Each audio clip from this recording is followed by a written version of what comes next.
Bonjour tout le monde, j'espère que vous allez bien. Aujourd'hui on se retrouve dans une vidéo qui fait écho à ma dernière vidéo, comment réussir son rééquilibrage alimentaire. Je vous avais dit que je vous montrerai un retour de course pour vous donner des idées, de l'inspiration. Donc ce matin j'ai vagabondé, je suis allée aux 3 endroits dans lesquels je fais mes courses, c'est-à-dire chez le primeur pour mes fruits et légumes, chez Bio c'est bon pour 2-3 trucs qui me coûtent une fortune. Et ensuite je suis allée à Intermarché pour le reste. Cette vidéo va se dérouler en 2 parties. Dans la première je vais vous montrer toutes mes courses et un peu des idées, comment je les utilise. Et dans la seconde partie de la vidéo je vais vous faire un lunch de saison, évidemment sain et savoureux. J'essaye toujours d'avoir une alimentation qui répond aux 3 V, vrai, végétal et varié. Vrai dans le sens où ce sont des produits bruts pour la plupart, j'achète très peu de produits industriellement transformés. Végétal dans le sens où j'ai une alimentation végétarienne. Je crois que mon seul produit animal ce sont les œufs et c'est de la mozza. Et ensuite varié dans le sens où il y a plein d'ingrédients, parce que j'aime quand mes assiettes sont colorées et qu'il y a plein de goûts différents, parce que ça stimule le cerveau, ça éveille la curiosité et ça donne envie de manger sainement. Donc je vais vous montrer ça tout de suite. On va commencer par le primeur. J'achète toujours mes fruits et légumes maintenant chez le primeur parce que c'est important de faire travailler les petits commerces de quartier, et surtout les fruits et légumes sont bien meilleurs quand tu les achètes chez le primeur. C'est sûrement un petit peu plus cher, mais dans la majorité des cas ils ont que des produits de saison. J'ai pris 5 pommes rainettes du Canada, ça c'est super comme pomme pour faire une compote. Donc je vais me faire une petite compote pomme cannelle en laissant des morceaux, personnellement j'adore. En dessert un petit peu tiède, c'est délicieux, ou alors même le matin avec du granola, c'est super bon. Et en crumble aussi c'est délicieux. Je vous avais fait des recettes de crumble sur Instagram, d'ailleurs si vous voulez plus d'inspiration, de repas, de lunch, de goûter, etc. n'hésitez pas à me suivre sur Insta parce que j'en poste plein. Et d'ailleurs il y en a beaucoup qui sont à venir. Ensuite, pour rester dans les fruits, j'ai acheté 3 kiwis jaunes. J'adore ça le matin, c'est une super source de vitamine C. J'ai pris, c'était fini la saison des clémentines, maintenant c'est les mandarines, donc j'ai pris 3 mandarines. Je sais, c'est pas génial, mais c'est mon fruit préféré et elles sont divines, celles-ci, elles sont juste incroyables. Donc 2 mangues. Et ensuite j'ai pris chez le primeur aussi du citron, parce que le citron c'est un excellent exhausteur de goût et j'en mets toujours avant de saler. Et d'ailleurs j'ai reçu des DM parce que je vous avais donné ce conseil dans ma dernière vidéo et une personne m'a dit écoute, j'ai essayé de faire comme toi et maintenant ça a tout changé, je mets du citron avant le sel, du coup je mets beaucoup moins de sel. Donc ça c'est top, c'est une manière beaucoup plus saine d'assaisonner ses plats. J'ai pris du citron vert aussi parce que ça a un petit goût très sympa quand même. Ensuite j'ai pris des avocats parce que c'est ma grande faiblesse, l'avocat. Vous pouvez les faire en salade mais je les adore en avocado toast avec de la coriandre et avec un petit peu de sriracha et de graines de sésame. Et c'est une super source de lipides les avocats. Ensuite j'ai pris des dattes séchées, c'est extrêmement alcalin si vous avez un régime qui est un peu trop acide. Essayez les fruits séchés, les figues séchées, les dattes séchées. D'ailleurs si vous n'avez toujours pas vu ma vidéo sur l'équilibre acido-basique, je vous la mets dans le petit i, c'est important de le savoir. Donc voilà, non seulement c'est délicieux et ça me permet aussi de sucrer par exemple les smoothies. Quand t'as pas envie de rajouter du sucre mais que tu veux un smoothie hyper réconfortant, bien sucré, tu peux ajouter une date. Ensuite j'ai pris des carottes, pareil c'est la saison, et ça dans mes petits bowls j'adore justement mettre des carottes avec des champignons. Ensuite j'ai pris aussi une courge butternut, ça c'est délicieux, vous pouvez la mettre au four, la couper en tranches comme ça et la passer au four avec des graines de courge, c'est trop bon. Vous pouvez même en faire une soupe, je vous avais d'ailleurs fait une recette sur Instagram. Donc cette courge butternut je vais la passer au four avec des petits choux de Bruxelles, ils avaient fait des sacs comme ça, avec un petit peu d'épices, c'est délicieux dans un petit bol. J'ai pris un brocoli et un chou-fleur, et le chou-fleur ce qui est sympa c'est que vous pouvez faire du riz de chou-fleur avec, c'est-à-dire que vous allez venir le mixer et ensuite vous pouvez mettre avec des épices etc, faire une bonne petite sauce à base de beurre de cacahuète, de lait de coco, et ça donc voilà, ça peut changer du riz normal. Alors c'est pas un glucide comme le riz, ça va pas vous tenir au corps vraiment, mais juste pour changer de goût, vous pouvez même l'associer à du riz normal. Mais c'est une autre manière de manger le chou-fleur, sinon vous pouvez tout à fait le couper, le mettre au four avec de l'huile d'olive, c'est délicieux.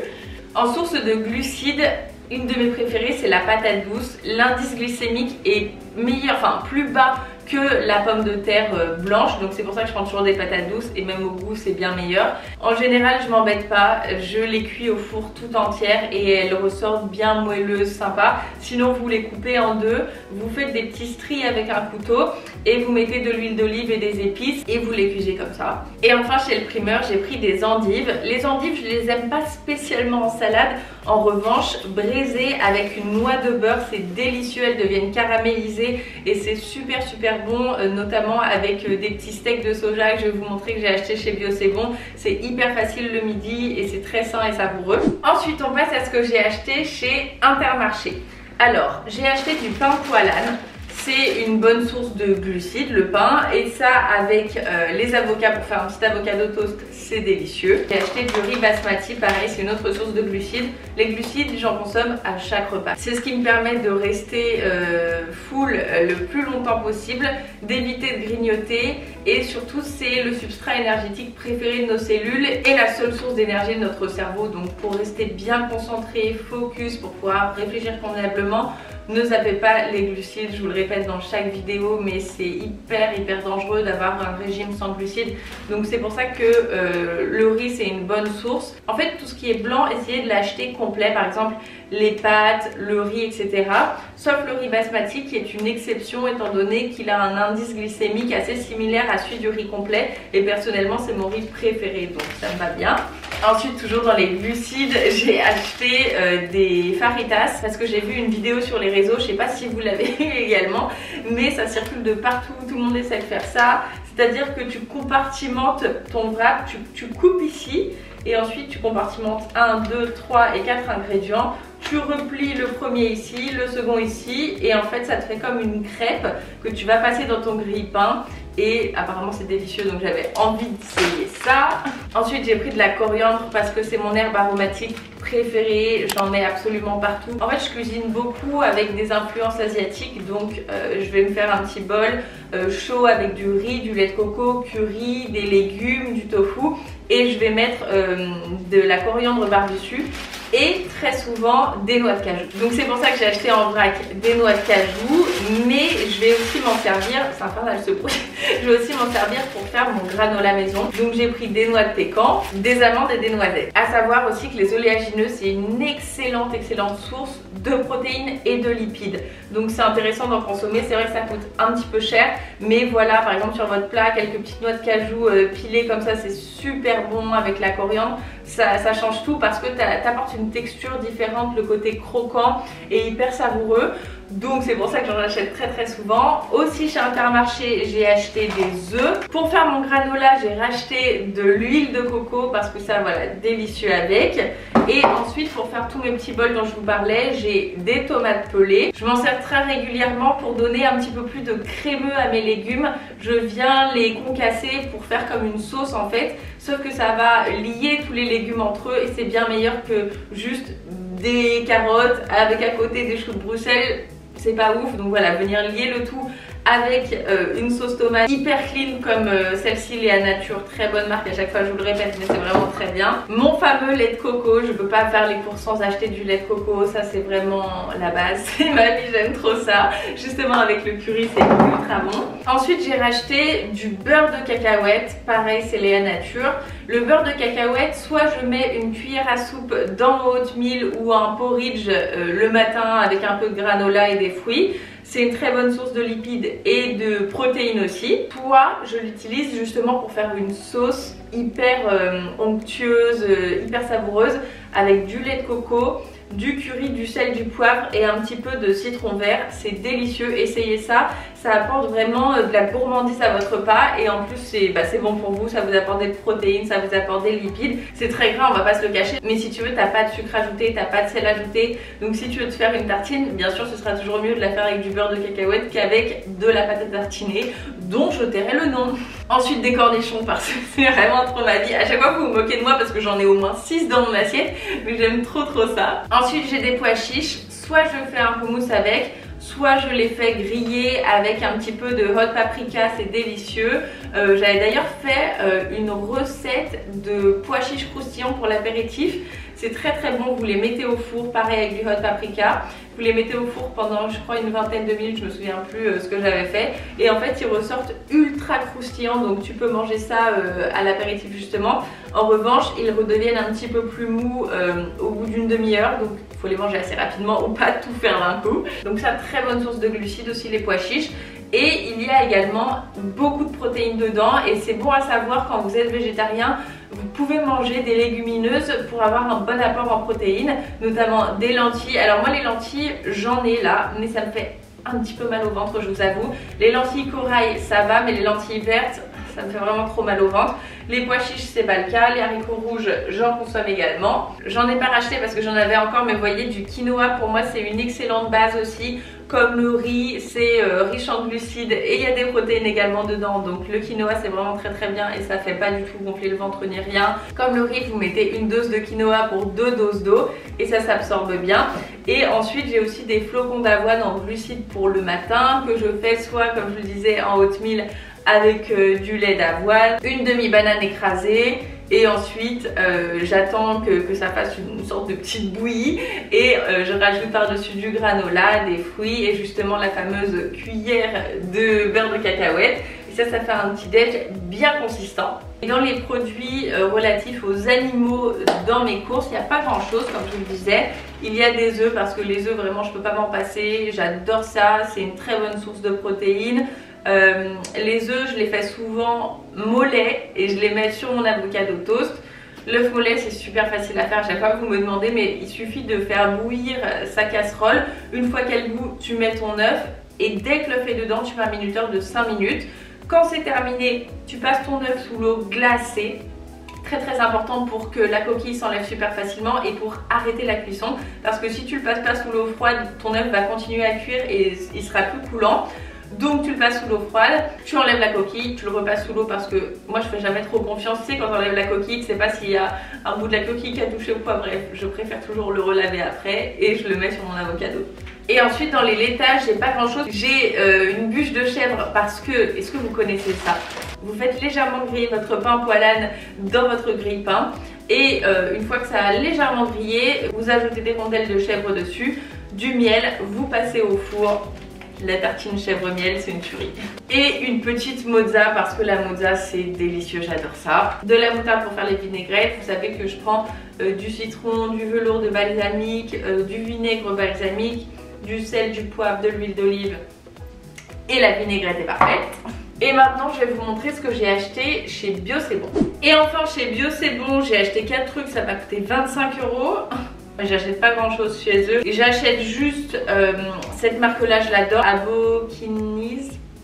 Elle est vraiment super. Là j'ai pris un mangue coco et ce qui est sympa c'est qu'il concentre vraiment les ingrédients. Par exemple là il y a 17% de mangue, donc c'est vraiment pas mal dans ce genre de yaourt. Ensuite j'ai un yaourt à l'avoine.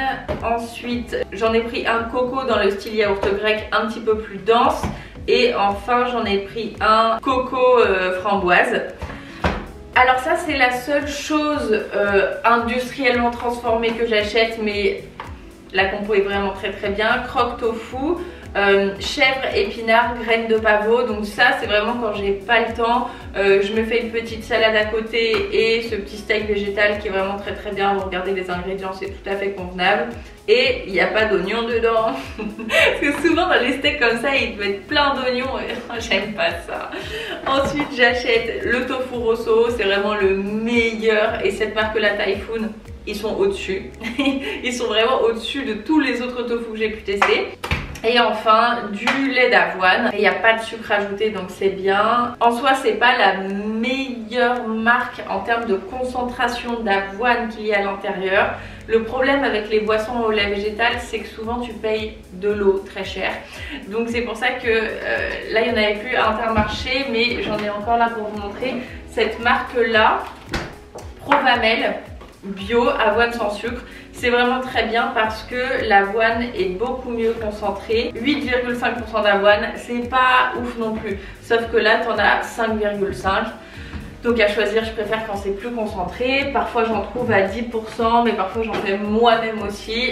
Ça me fait rire parce que je vous avais dit dans une vidéo, ouais c'est fini, j'achèterai plus du lait d'avoine, je le ferai toujours moi-même, mais on reste humain et on n'a pas toujours le temps, on n'a pas toujours la motivation non plus, donc et maintenant je vais cuisiner un petit peu avec ce que j'ai acheté. On va faire un lunch de saison, un petit bol avec plein d'ingrédients, des bonnes saveurs. Mais juste avant je vais vider mon sèche-linge. Je suis sûre que vous avez remarqué qu'il y a des vêtements dedans, mais je voulais absolument filmer cette vidéo avant. Alors pour ce midi j'ai commencé à couper de la courge butternut, du brocoli, des carottes et enfin des petits choux de Bruxelles.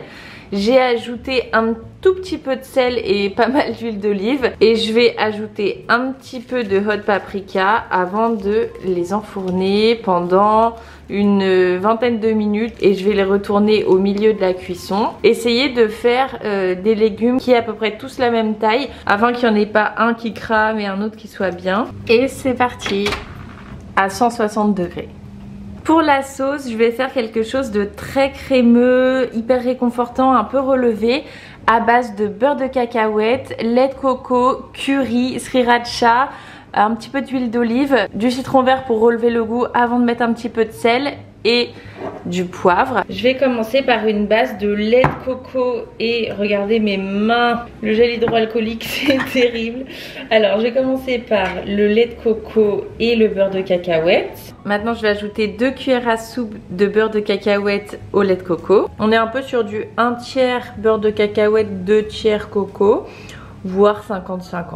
Maintenant j'ajoute l'équivalent d'une cuillère à soupe d'huile d'olive. Regardez à quel point c'est bien crémeux. J'ai ajouté du poivre, du curry, de la sriracha et maintenant je viens squeezer un petit lime.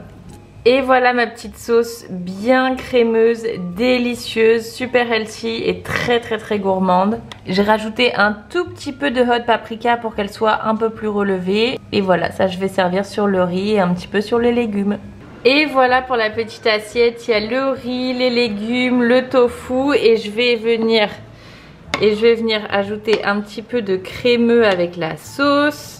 Miam miam miam. Et la sauce vous pouvez aussi venir la servir dans un petit pot comme ça. C'est hyper mignon et comme ça tout le monde en met à sa guise. J'espère que vous aurez aimé ce petit retour de course et cette petite recette. Essayez la sauce, c'est trop bon, les choux de Bruxelles.